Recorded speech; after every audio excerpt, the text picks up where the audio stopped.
The indigenous Yanomami, who have lived in the remote tropical rainforests of northern Brazil for millennia, are under threat after a measles outbreak swept across the Amazon peoples.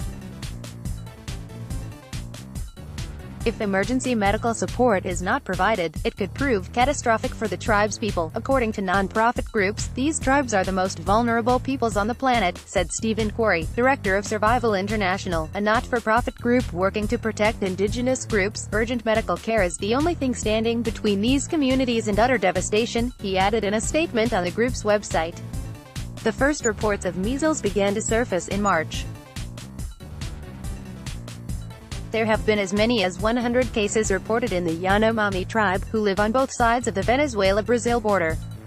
Illness might be even more widespread, with the possibility of deaths in remote parts of the forest, said Survival International.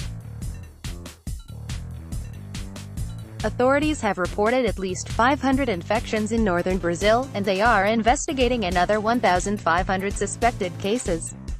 The outbreak in Brazil comes after the World Health Organization declared the Americas measles-free in 2016. It is thought that cases were recently imported to Brazil from people fleeing from the economic and political collapse in bordering Venezuela, the Miami Herald reported.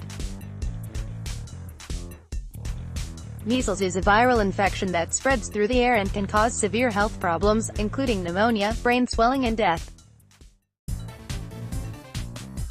Other symptoms include fever, runny nose, sore throat and a rash that spreads over the body. While there is no specific treatment for the disease, the vaccine is effective. Before mass vaccination was initiated in 1980, measles caused nearly 2.6 million annual deaths across the world, according to the WHO. Tribespeople concerned about the measles outbreak in their communities have approached the Venezuelan not-for-profit group Wataniba.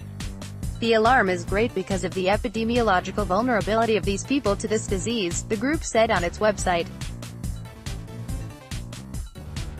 About 35,000 Yanomami people live on both sides of the border, according to Survival International. In the 1960s, a measles outbreak in the Yanomami population killed 9% of those infected. Yanomami communities have recently seen an influx of gold miners, who could bring the disease with them from other countries, The Guardian reported. When tribal people experience common diseases like measles or flu, which they've never known before, many of them die and whole populations can be wiped out, said Quarry.